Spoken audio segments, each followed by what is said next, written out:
Well, good morning everybody. Hope you're all doing well this morning. And welcome to the official topic talk. Please like, subscribe, share, ring the bell. So every time I produce a video, you'll get a notification. Welcome to the official topic talk. Now this morning, I thought I'd have a chat to you guys as regards to the independent inquiry into the Telford child exploitation. As you've been noticed, I've been putting the writing up on the screen, but today I thought I'd actually talk through it. So I'd like to this morning chat to you about the independent inquiry into the Telford child exploitation. I'll continue where I left off on the previous part 5. Attitudes and Impact, chapter 9. The attitudes of individuals and organisations towards CSE affect the response to and behaviour towards victims and survivors, and therefore to the impact it has on them as a result. I have sought to understand attitudes and how they have changed during the period of my terms of reference. It has also been an important part of my work to consider those issues that have most concerned the community in Telford and been the topic of debate, including the role that race and or racial tensions has or has not played in relation to child sexual exploitation in Telford. Attitudes. In considering attitudes and changes in attitudes towards CSE, it has been necessary to consider and reflect on them in the context of the relevant time. The term child prostitute was one that was used by professionals, and this was a term reflected in legislation.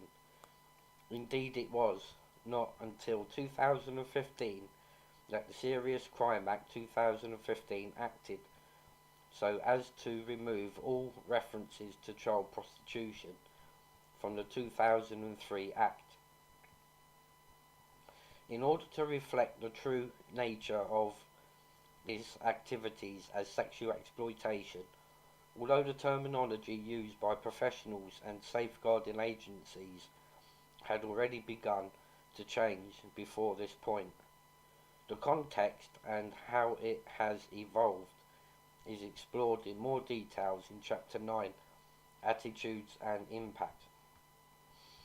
Regardless of terminology, witness evidence suggests that in the 1980s and 1990s there was little or no recognition of child being sexually abused, and that children subjected to CSE, as it is known today, were not recognised as victims of abuse.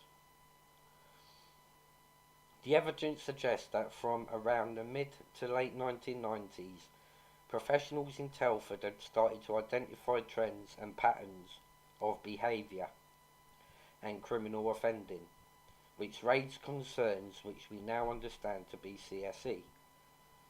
These patterns of behaviours were not always recognised as exploitation. For example, I have also seen evidence suggesting that exploited children within the criminal justice system at this time, victims/survivors of CSE, were viewed as prostitutes and not recognised as victims. Closely linked with the concept of children not being treated as victims is the idea that professionals and those engaging with these children viewed the exploitation, including that not seen as prostitution, as being a deliberate lifestyle choice and consenting behaviour.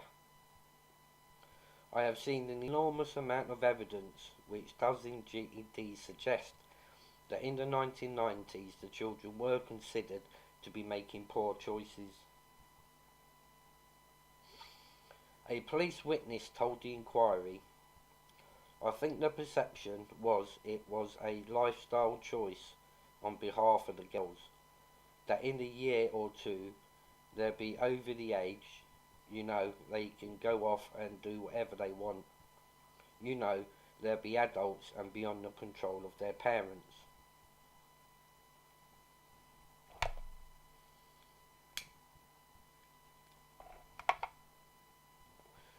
Another witness gave this account.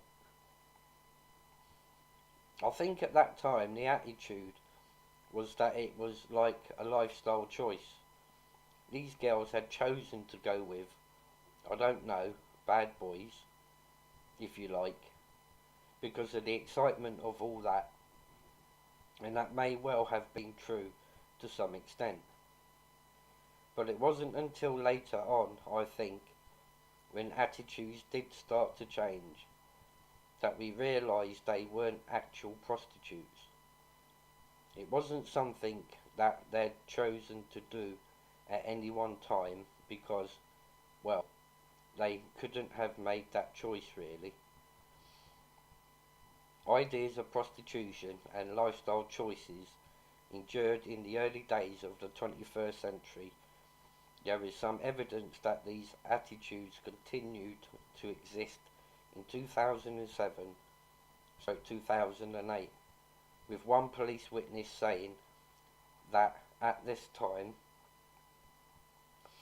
that there could be a tendency for some to see girls who we would now clearly see and state were involved as victims or survivors of CSE as problematic children displaying teenage behaviour and getting themselves into trouble, rather than as we would hopefully much more readily now see them as victims being exploited and in the need of assistance." There is, however, some evidence of changing attitudes within West Mercia Police in 2007, particularly in a discussion of missing children when an officer reports, "Let us not forget that these mispers are 13 years and 16 years of age, and although streetwise have to be considered vulnerable." By 2009, the terminology of prostitution was fairly under challenge. Evidence from a CATE meeting in 2009 described CATE workers highlighting that sexually exploited children should be treated as victims and not sex workers. A police witness also told the inquiry that due to work by West Mercia police officers at this time, they were beginning to see the bigger picture, and the issues we would now call CSE start to come into focus.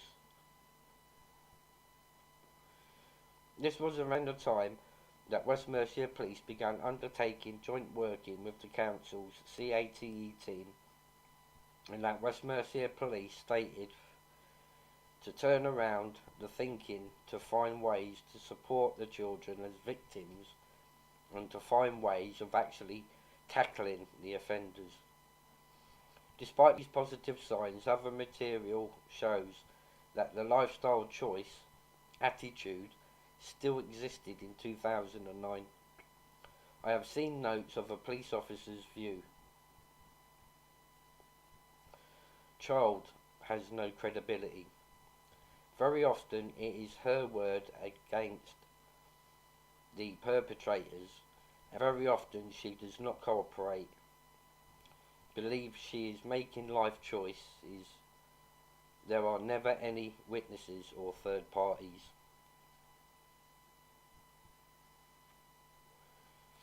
Still further material does tend to show, in my view, that 2009 to 2010 was a turning point when attitudes began to shift. This was of course around the time when Operation Chalice was underway. Operational policing believes taking place at this time concerning the sexual exploitation of missing children acknowledged that officers were wrong to view children missing from care as streetwise, able to look after themselves, and a nuisance due to their behaviour. Happily, from my review of the evidence, I consider that it is rare now to see any child that has been exploited or at risk of being exploited being described as having made poor lifestyle choices. I heard that in 2013 the Council took active steps to recalibrate the language that was used to describe behaviour around CSE concerns. The inquiry was told it was viewed as important to ensure that all partners adopted the same approach, which resulted in a document being produced to identify inappropriate terms and suggested alternative phrases. By 2015, CSE practitioners at the Council acknowledged the need to challenge terminology like prostitution, as it reinforced a perception of blame and suggested victims of CSE were making informed choices.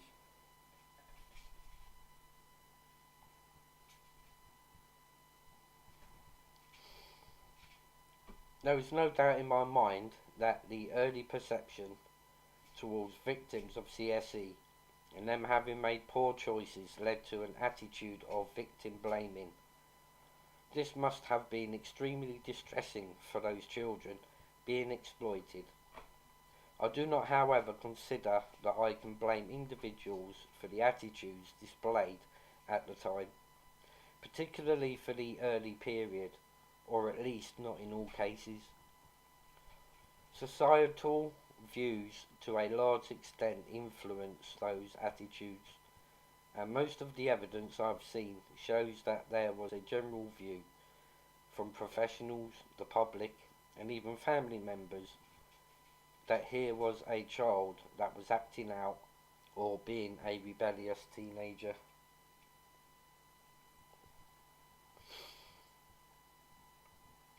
There remains work to be done.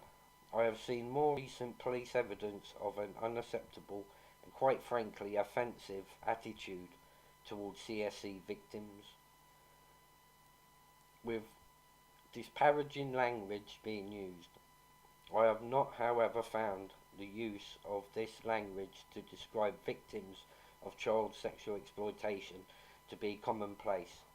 Far from it.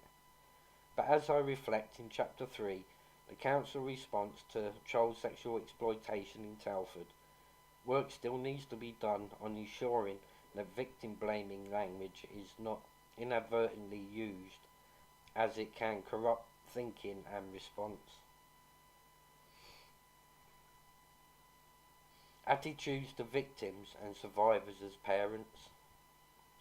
Another issue that I have seen relates to the experiences of victims and survivors once they have reached adulthood, and the extent to which they were treated differently because of their childhood exploitation. A number of witnesses have expressed to the inquiry the distress they have suffered at having their own children removed from their care.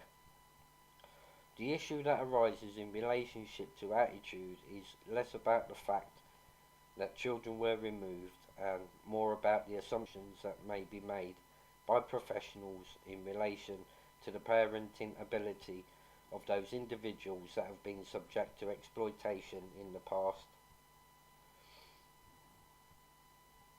I have seen a parenting report which suggests that a parent needs to recognise her previous lifestyle choices as risky, as being one of the factors that determined her ability to parent.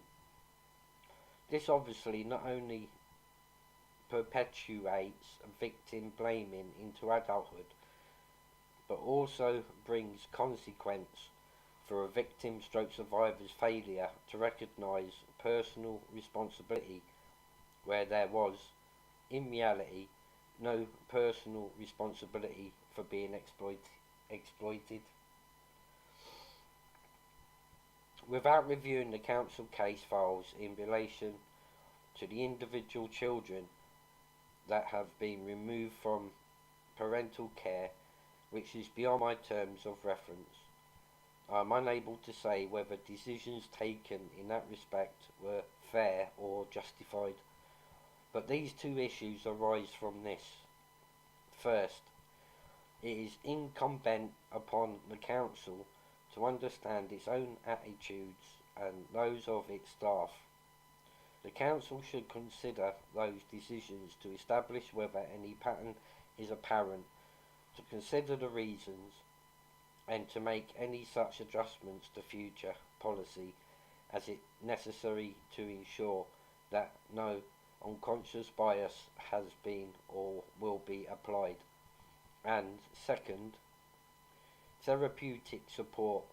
It seems to me that if the council is concerned in any way that child exploitation victims stroke survivors are likely to be less effective parents, then support becomes an even more urgent matter, and it should include elements designed to address relationships and parenting, but do so in a way that makes clear that the victims stroke survivors of child sexual exploitation are not being blamed for their experiences. Race and racial tensions. One particular sensitive issue that has been raised within the community concerns the extent to which race and or racial tensions has or has not played a role in relation to child sexual exploitation in Telford. As to suggestion raised by witnesses that Telford's child sexual exploitation issues are specifically centred around the Pakistani or South Asian community, it would in my judgment be wholly wrong and undoubtedly racist to equate membership of a particular racial group with propensity to commit child sexual exploitation. That said, on the papers disclosed by key stakeholders, it is an undeniable fact that a high proportion of those cases involve perpetrators that were described by victims stroke survivors and others as being Asian or often Pakistani. The inquest as itself also heard such accounts from victims and survivors.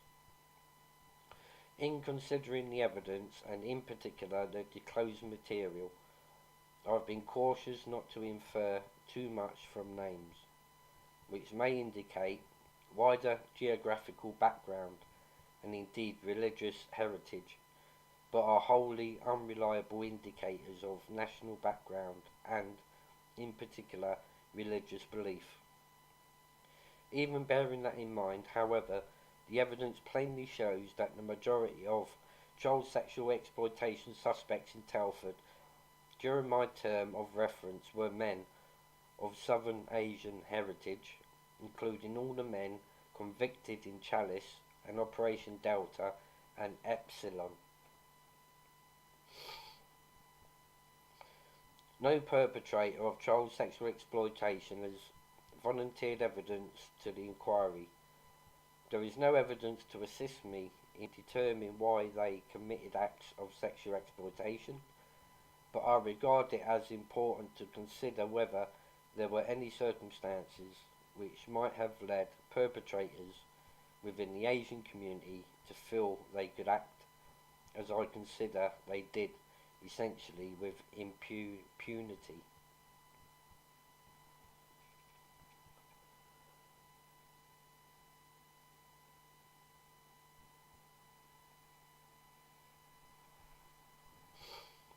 In that regard, I have no doubt that there was a background of nervousness around race in Telford from the earliest days of my terms of reference. The following features of the evidence are relevant in my view. First, there were significant events which caused tensions between West Mercia Police and the wider community and concerns over race, which I detail in Chapter 9, Attitudes and Impact. Second, I heard evidence that during the 1990s, teachers and parents were reluctant to address potential child sexual exploitation issues for concerns that they would be labelled racist. Third, I heard evidence from a number of witnesses who suggested that certain areas of Wellington were not approachable by the police. A group of men were being allowed to get away with breaking the law. Regent Street, at the time, was seen as a no-go area. It was creating lots of problems, and as a result, there were young people who were feeling that. Young Pakistani boys were feeling they were above the law and they could do what the hell they wanted and nothing else mattered. And if you were not known in that area and you came to that area, you would be intimidated. There was a gang mentality that this is our patch and you stay off the patch. I have no doubt that concern about racism and being seen to be racist permeated the mind of West Mercia Police and indeed of the council and the minds of some of its employees, given the apparent tensions at the time. That is not a bad thing. There should be a culture of equality of treatment and fairness in delivery in government, but I am satisfied that this nervousness led to a reluctance to act. So far as the council is concerned, I have seen evidence that, in relation to the early 2000s, there was a feeling that certain individuals in the Asian community were not targeted for investigation into child exploitation because it would have been too politically incorrect. At a multi-agency meeting at which inappropriate behaviour by an Asian male towards a child was discussed, no action was taken forward. It seemed to be. It was because the ethnicity of the people involved, they felt as if the police were frightened to question or challenge because they didn't want to have the finger pointed at them, saying that they were being racist.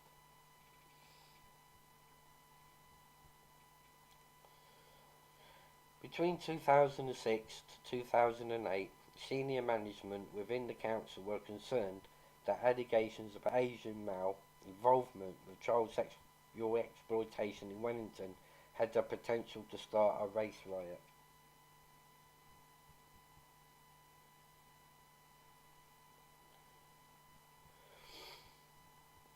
In around 2007, sexual exploitation meetings notes suggest that exploitation by Asian men had been going on for years, suggesting knowledge and inaction. And, as I have noted elsewhere, with regard to the council response to complaints of racism in the field of taxi licensing, there was an immediate, almost reflective, complete retreat which undermined enforcement, a basic public protection program for some years. In the same way, I am satisfied that in some cases the decisions of West Mercia police officers about whether or not to investigate a particular piece of intelligence or complaint were influenced by assumptions about race, whether because of ideas of difficulties investigating what was seen as a closed and hostile community, because of fear of complaint, or because of concern about the impact an investigation might have had on racial tensions, I cannot determine. One witness told the inquiry that, on being approached to join the Chalice team, they were reluctant. I said no, and that was because of the Asian element. You know, we're going to be on to a loser. It would of course be nonsense to suggest that considerations of race and ethnicity should play no part in policing a community with a large population of a particular racial or ethnic group. But for those considerations to lead to a situation where certain streets are not patrolled or where certain crimes are not investigated is a dereliction of the police's most basic duties. It is impossible, sadly, not to wonder how history might have been different had the cultures in the 1990s and early 2000s within the council and West Mercia Police not been overly concerned with questions of race and placed a greater focus on child protection. So basically what they're saying there is that the police were too scared to protect the children that were being abused for fear of them being called racists.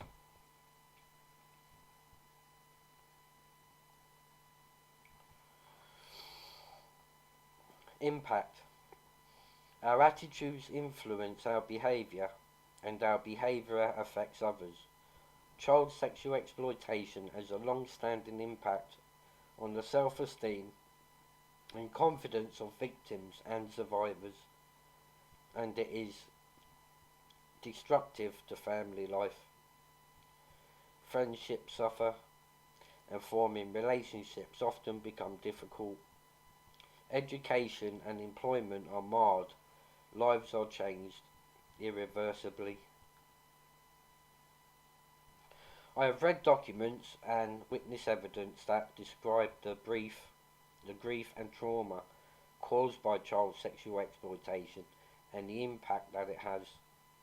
The evidence provided to the inquiry demonstrates that child sexual exploitation can be directly responsible for causing its victims and survivors many serious mental health conditions. Often there is resort to harmful coping mechanisms. I have seen during the course of the inquiry that victims and survivors can experience drug and or alcohol abuse as a result of being exploited. The evidence suggests that this can be because children may be exposed to drugs and or alcohol misuse by their exploiters, or use it to block out the exploitation they are subjected to at the time, and the use of drugs and alcohol can convert into an adult dependency as a consequence.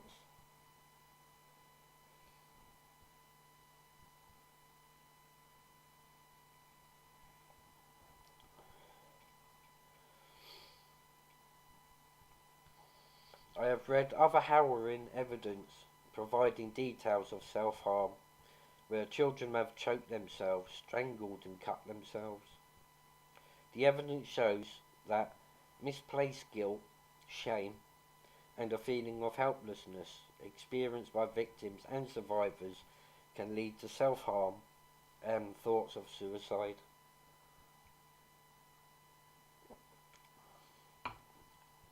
I do not ignore the impact on professionals.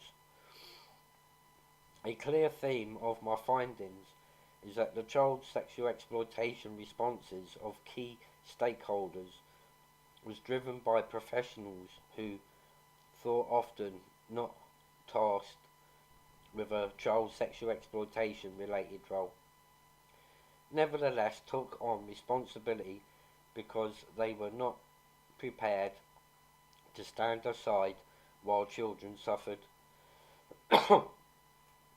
Some of those professionals put themselves physically in harm's way. Many others have been deeply affected by what they saw happening to the children and by their perceived inability to help them effectively. A number have indicated that even after they have left work, these cases, the suffering of these children, dominated, and in some cases dominate still. Their thoughts. I have also heard from witnesses about their mental health being impacted as a direct result of dealing with these cases. I have met with professional witnesses who become overcome with emotion in giving me their testimony and who have plainly been changed by their experiences. I do not make these comments about the effect on professionals to dilute the impact on the victim and survivors in any way. The devastation on their lives bears no comparison. What, however, is apparent is that the impact of child sexual exploitation has a wide-reaching ripple across society. Conclusions as to impact are best made in the voices of victims and survivors and their families. In Chapter 9, Attitudes and Impact, I set out numerous affecting examples of impact related to me by victims, survivors and their families. I have extracted some on the next page, though, as with Chapter 8, Case Studies, the chapter bears reading in full.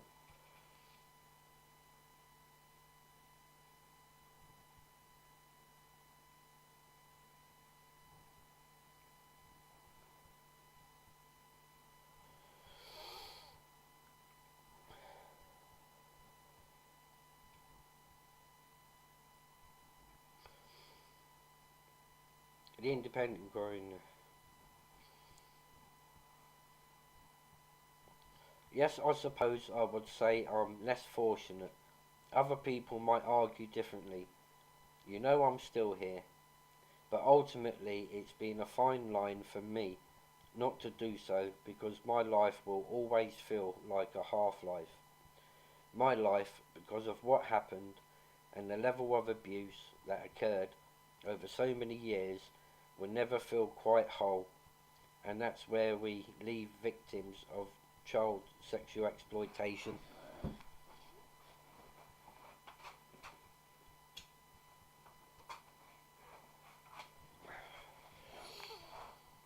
Never ever feeling quite whole. And another impact is my social life is non-existent, as I don't make friends easily due to not trusting anyone because of what this man has done to me and the way that he has made me look at people and life.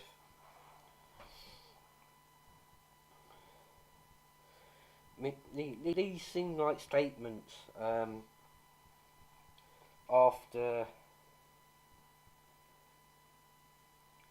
after from the survivors. These are their statements. Me and my wife used to sit up talking until 2 or 3 o'clock, thinking where the hell was she? Things go through your mind and you think, well, we have had the sex and the drink, we are on the drugs, and she will end up pregnant or dead in the gutter next. I sit there now, I think there's nothing that anyone can do to hurt me anymore. I have nothing to lose. I have lost probably the most important thing in my life, and that was my daughter at the time. When these things happened, I was 15 years of age. I should have been enjoying myself with my friends. I felt that I was just something to be used and then thrown away when I had no further use. I lost all of my self-confidence. I felt worthless. 8 years later, and I still wish I was dead. I wish I had took my life while I was there.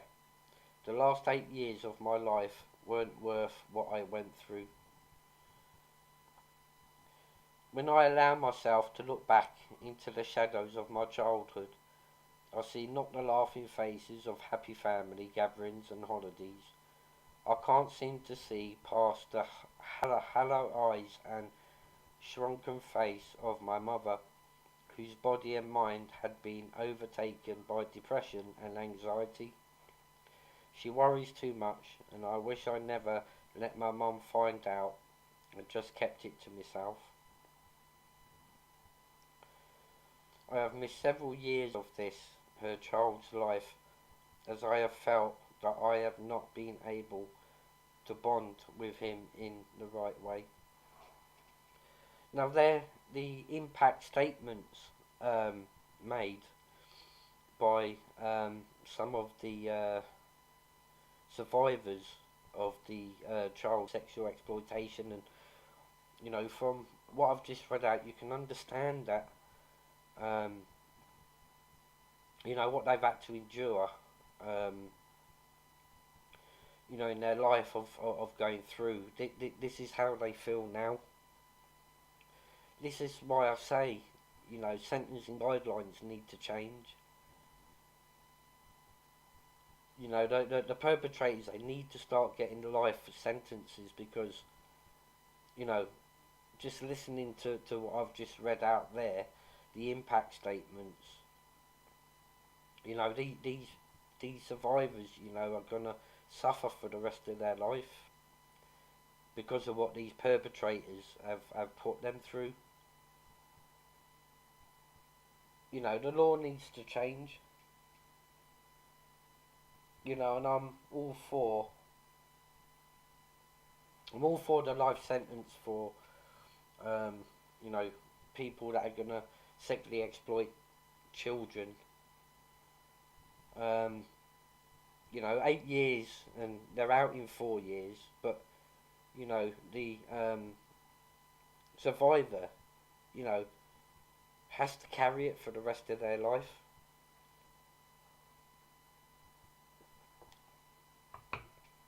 Just gonna take a short break and roll a fag. I mean, if anybody's in the chat want to put any questions, has to carry it for the rest of their life.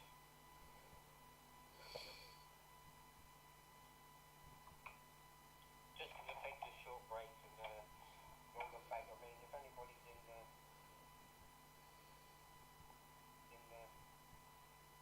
chat want to put any questions, has to carry it for the rest of their life.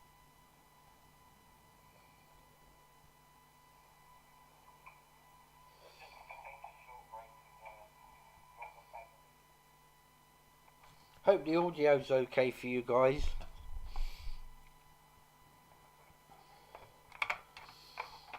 But yeah, I mean that's why I think sentencing guidelines towards these beasts, that commit crimes like this against our children. It's about time the law, started issuing out punishments, that's in line with what these survivors have to go through for the rest of their life.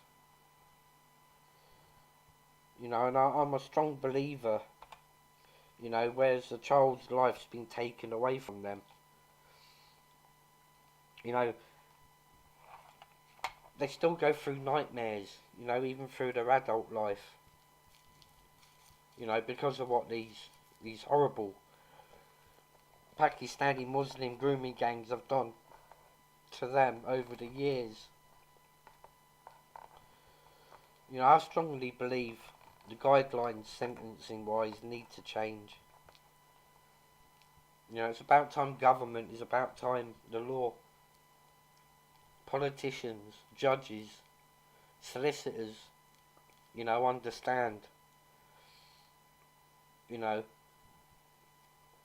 that there is no defence against somebody who's committed such hideous crimes.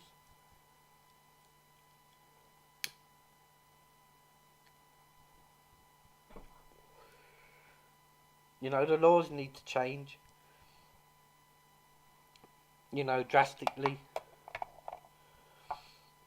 I'll have a quick fag break and then I'll continue with what I need to get out there. I don't know what your thoughts and ideas are, people. But I'm a strong believer that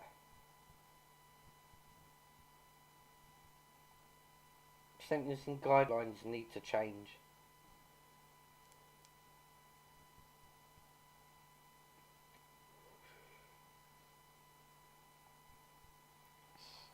This is live, guys. So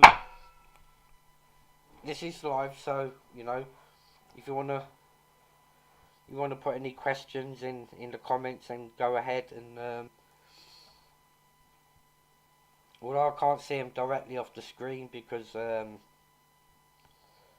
got the document on.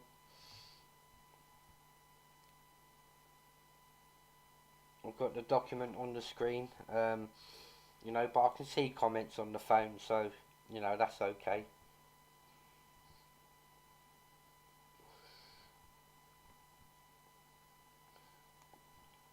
And as you can see, it's the police were too scared to act to save these children from the abuse because they were too scared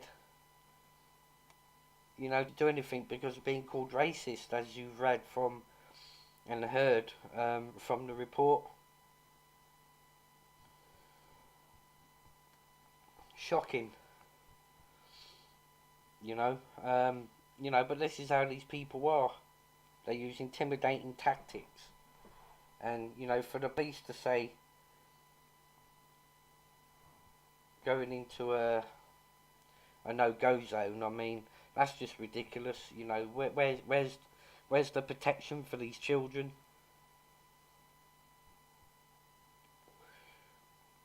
You've just heard the impact statements that I've just read out from the survivors. So they're still going through it, even in their adulthood. And I don't think it's quite fair.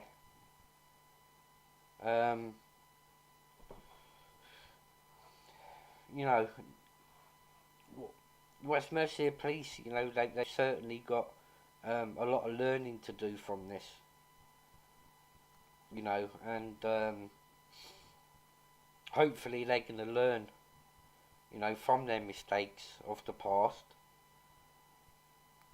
And hopefully all these organisations like the doctors, like the hospital staff, and those that have given these 12 to 14-year-old girls the morning after pill, and call them the lady of the night, and refer to the survivors as prostitutes. I mean, that's something that they've learned from, hopefully, so they can be recognised as victims, as opposed to being called prostitutes by the police and the authorities. I mean, that's just wrong.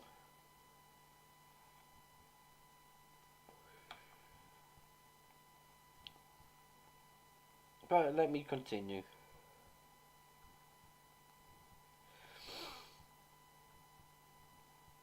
There's a lot to get through.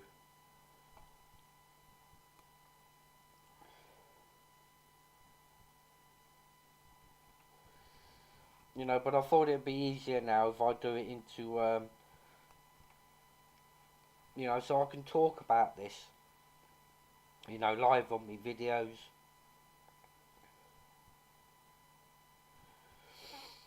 As opposed to just scrolling the pages through. I thought it'd be better if I can talk to you guys about it, and verbally get the message across.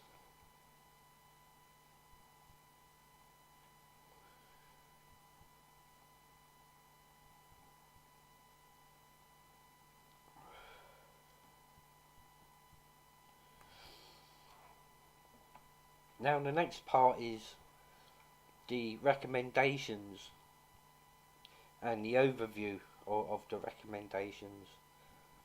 The first paragraph of the inquiry's term of reference require that I establish what recommendations can be made to ensure child sexual exploitation is recognised and reported, and to determine what steps can be taken to protect children and help prevent child sexual exploitation in the future. I have made 47 recommendations to those essential aims in mind, and I'll set them out in the table below.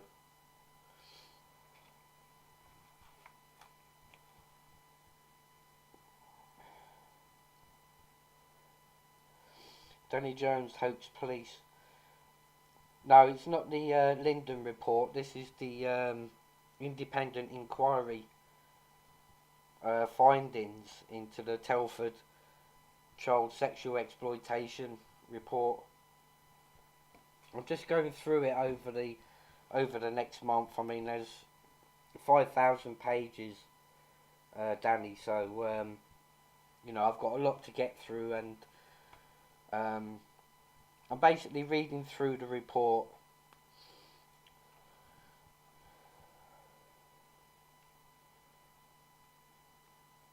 While it is my intention that the executive summary and these recommendations provide together an overview of the inquiry's work and conclusions, the detailed rationale for the recommendations appear in the body of the report itself. This report is long, detailed and thorough, with each chapter identifying failures, weaknesses and/or gaps that should be addressed. I have therefore deliberately placed the recommendations towards the beginning of my report and not at the end, to help the reader understand from the outset the action I am recommended be taken, so that this can be borne in mind when reading the detailed findings and conclusions that then follow. Yeah, no worries, Danny. There is criticism of key stakeholders in this report, and some recommendations propose change to established practice. I hope that all key stakeholders, and in particular Telford and Wrekin Council, which has over the years shown a reluctance to accept criticism, will commit to a reflective response to my conclusions and to full implementation of recommendations. The inquiry's terms of reference include a 2-year post-publication review, which will be published, and assess the extent to which recommendations have been implemented, and I will require all key stakeholders to demonstrate that steps have been taken and are being taken in respect of each relevant recommendation, or to give a good reason why they have not. References in these recommendations to the Telford and Wrekin Clinical Commissioning Group and/or the National Health Service Shropshire Telford and Wrekin Clinical Commissioning Group, together the CCG, should be read to apply to its successor body, the Integrated Care Board. In all areas requiring action. This now is the recommendations that have been put forward as to the failings, to the previous inquiries about the child sexual exploitation in Telford, the failings by the police, the failings by the authorities, in order to provide sufficient context, I have set out below, by reference to each chapter of this report, the main issues that have arisen during the inquiry and which require action on behalf of stakeholders. This is of course not a substitute for reading individual chapters in full. to understand the wider basis upon which I have reached these findings and why such recommendations are necessary. My recommendations are not intended to create additional excess bureaucracy. Complicated and ever-changing bureaucracy structures have, particularly so far as the Council is concerned, occupied inordinate time and focus over the years. There has been too much concern about process and procedure and not enough emphasis on outcomes.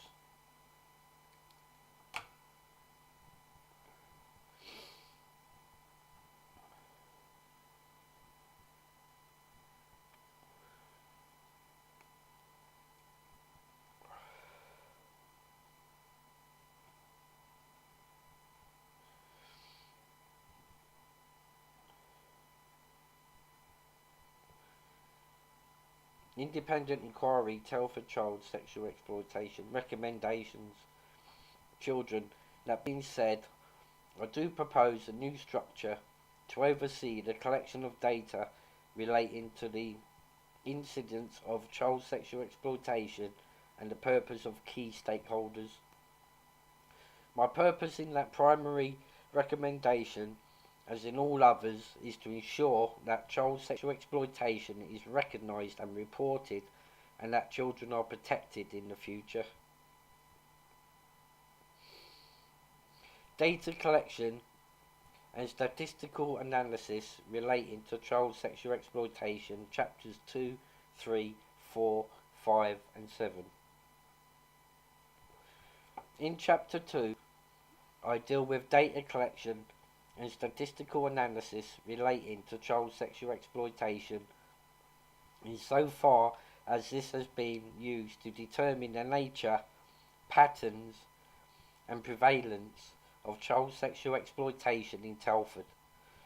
From that chapter and others, it has become clear that accurate data collection and mapping of child sexual exploitation is of crucial importance to ensure there is ongoing, reliable monitoring of its prevalence across the Telford area. Key stakeholders can only engage in prevention and disruption if they understand the trends around child sexual exploitation, and the public deserves to know what is happening in their community. While this need for measuring and mapping has been repeatedly recognised in the past, effective and concerted multi-agency action has been lacking in Telford.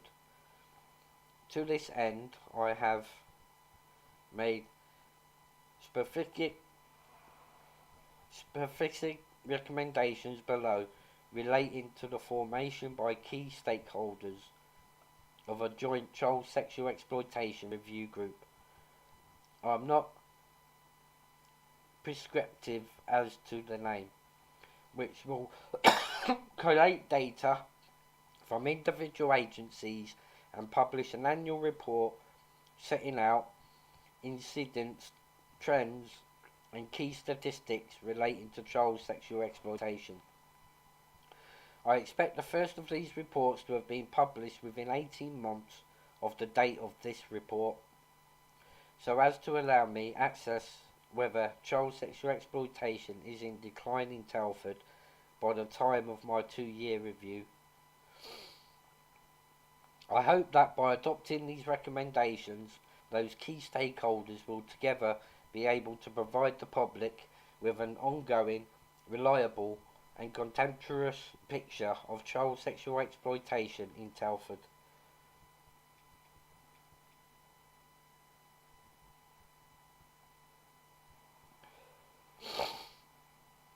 Information sharing, chapters 3, 4, 5, 7.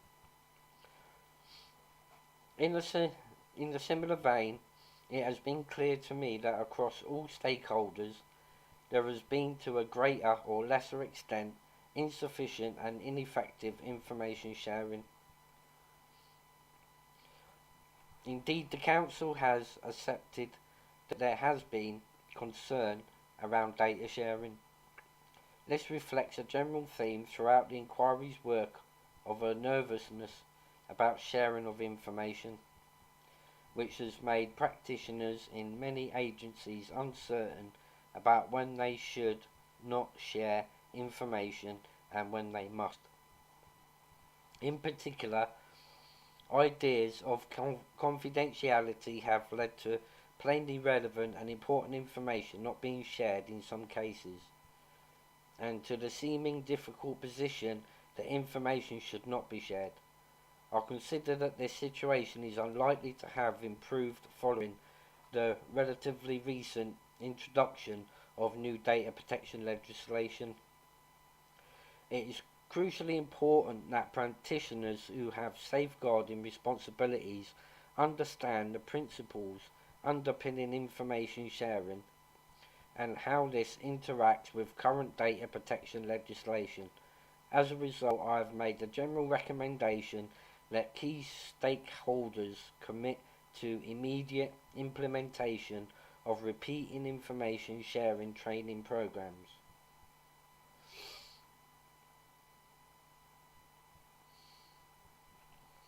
I deal in my report with a specific incident involving the discovery of a risk of HIV to exploited children, in which concerns about information sharing occupied far too much time and effort at the expense of timely action. Ultimately, not only were all proper steps taken, but the delay did not have any adverse impact upon the children concerned. Nevertheless, as a result, I recommended that all relevant agencies, the Council, West Mercia Police and the CCG ensure that there is a protocol in place for such situations that make clear what information must be shared and when. My investigations on this point further lead me to the understanding that there is currently no mechanism by which the Council or the police are able to determine whether a complaint of, in particular, non-recent exploitation relates to a known HIV positive perpetrator.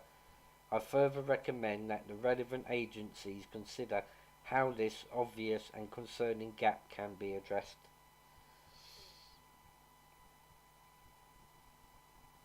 Complaints handling chapters 3, 4, 5, 6.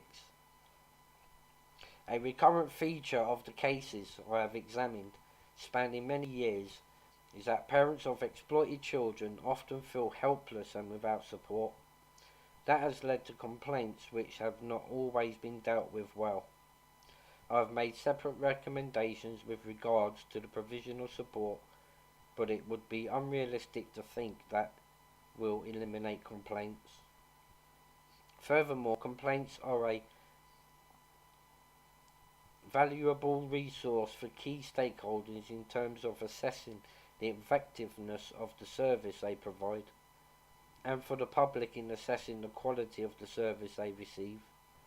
As a result, in addition, the specific recommendations with regards to individual stakeholders' approach to complaints, I have recommended the collation of complaints data relating to child sexual exploitation and its publication in the joint Child Sexual Exploitation Review Group's annual report.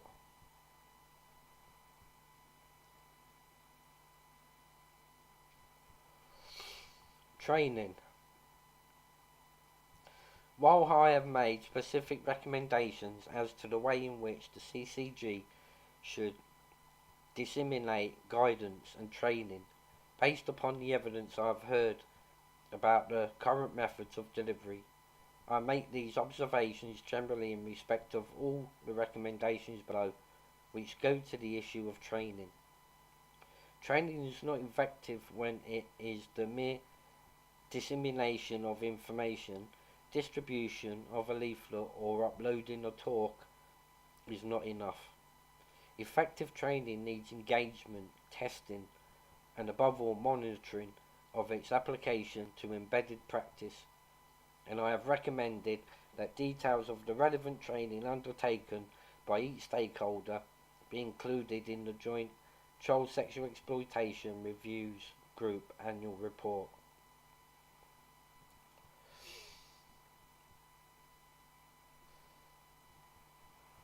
I mean, this is live, guys. I mean, you got any questions, then put it into the chat. You know, and I'll do my best to answer, you know, any questions that you've got there. Basically, I'm just going through the report,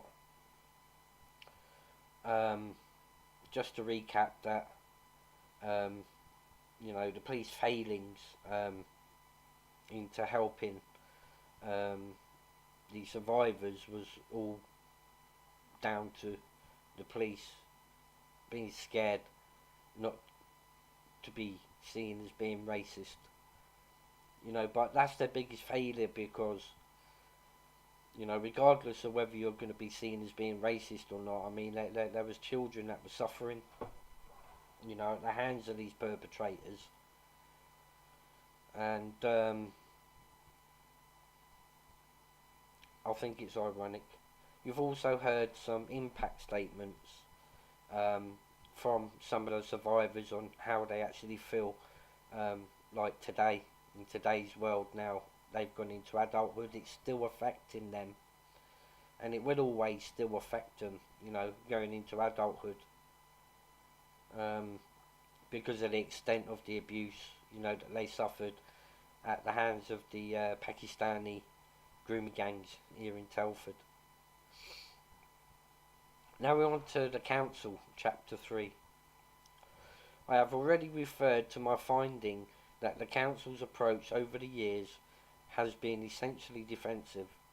This is not useful. Recognition of mistakes is as essential to learning and to growth in institutions as it is to individuals. In terms of that defensiveness being exhibited, I have seen an enduring reluctance on the part of the Council through various administrations to engage with voluntary, charitable and non-statutory agencies. It is no admission to defeat to recognise the skills of others. The third sector has long had expertise in working to address sexual abuse and exploitation, and other local authorities have taken advantage of that. It is the third sector work that has often advanced the agenda. As a result, my recommendations include key stakeholders' engagement with third sector groups, particularly with regards to victim, survivor and family support, and to transparency about the extent to which third sector groups are part of the Council's child sexual exploitation response.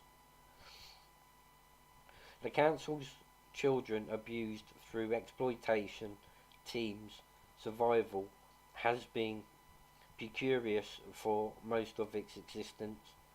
It is strong now, but it is not a statutorily protected service, and its remit has expanded to cover criminal exploitation of children.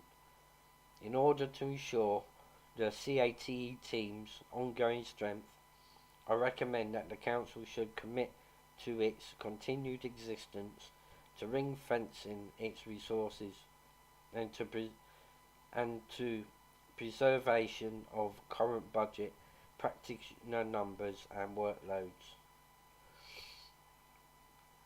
The CATE team's published working method or pathway has not been substantially updated since 2008, when it essentially formalised what had been ad hoc practice by youth workers, not social workers.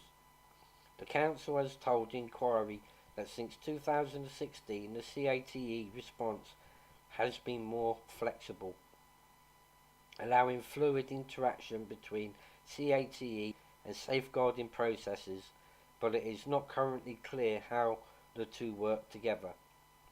I have recommended that the Council reviews and updates the published CATE pathway so that the public may understand what services they might expect. My review of CATE files has shown that the CATE risk assessment process has focused heavily on a child's behaviour as a risk factor. Although welcome changes have been relatively recently made to take contextual factors into account, I consider that training is necessary to ensure that CATE practitioners and social workers have an up-to-date understanding of concepts of risk and harm, and that such training is underpinned by regular external file audit.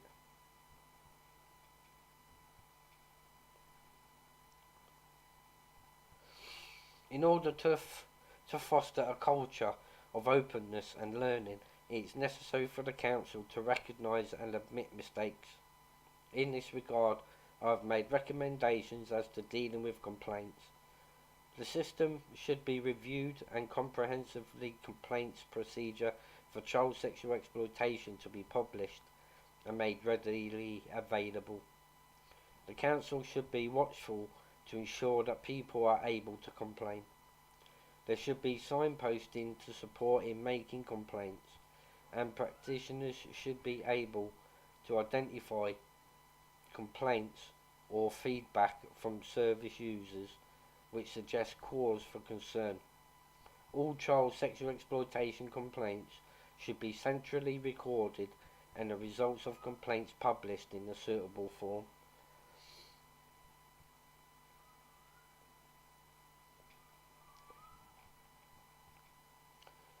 Education, Chapter 3. These are basic recommendations that from the findings of this report, to be put into place so, that these mistakes can't be made again. They need to pinpoint child sexual exploitation in Telford a lot sooner. But not only that, they need to act sooner. So therefore,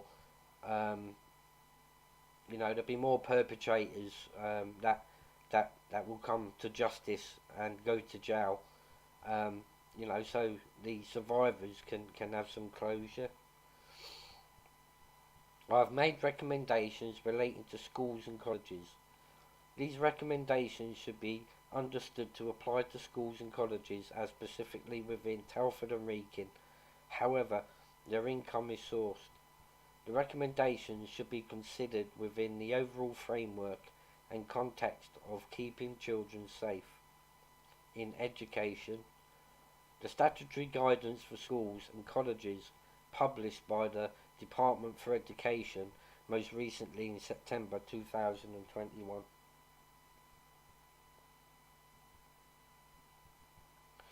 Telford's history of child sexual exploitation is undeniably, and the inquiry has seen evidence to suggest that child sexual exploitation is ongoing. In the past, the approaches of different schools were highly variable in an effort to ensure a unified provision.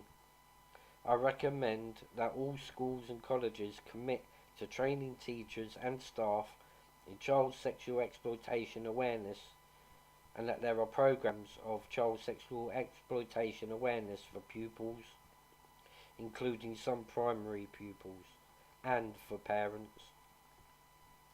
I also recommend that in addition to the existing requirement for a designated safeguarding lead, secondary schools and colleges in Telford should appoint a named child sexual exploitation leader.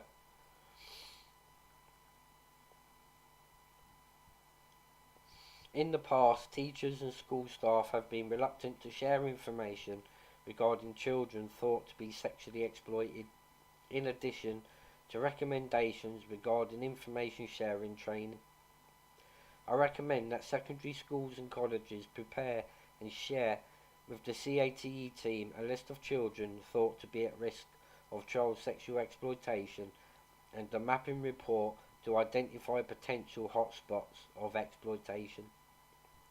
Additionally, schools using the CPOMS recording system should review procedures for recording and sharing data.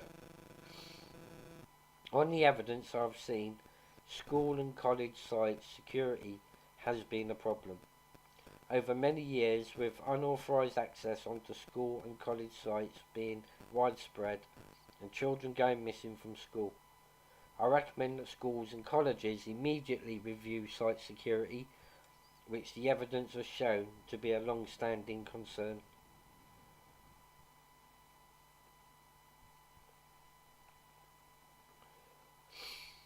I'm going to leave it there, guys, and I'll continue with this in another hour session tomorrow. Hope you enjoyed listening, guys, and have yourself a lovely day, and I'll catch up with you guys later.